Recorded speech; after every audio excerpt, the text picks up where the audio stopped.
সিরাত থেকে শুনে। মদিনাতে বিশ্বনবীকে হত্যা করার নিয়তে এসেছিলেন, গোপনে গোপনে বিশ্বনবীকে হত্যা করে আবার ইয়ামামাতে তিনি ফিরে যাবেন।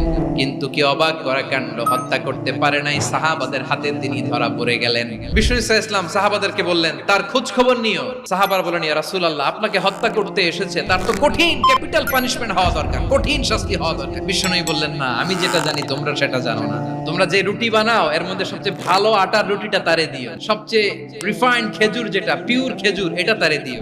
আর বিশ্বনবী নিজের উট থেকে দুধ দহন করে ওনার বাড়ির এক কর্মচারীকে বলেছেন দুধ দহন করে সুমামার জন্য নিয়েছে। সুবহানাল্লাহ পড়বেন না? টানা 3 দিন যখন ইসলামের দ্য বিউটিজ অফ ইসলাম, ইসলামের সুমহান বাণী সৌন্দর্য তার কাছে উপস্থাপন শেষ, বিশ্বনবী বললেন সাহাবাদেরকে যাও এবার সুমামার হাতের পায়ের রশি দুটো খুলে দাও। সাহাবারা বিশ্বনবীর কথা মতো তার হাতে পায়ের রশিগুলো খুলে দিল। সুমামা মুহূর্তের মধ্যে মসজিদে নববী থেকে বের হয়ে ইয়ামামায় ফিরে না যে মসজিদে নববীর পাশ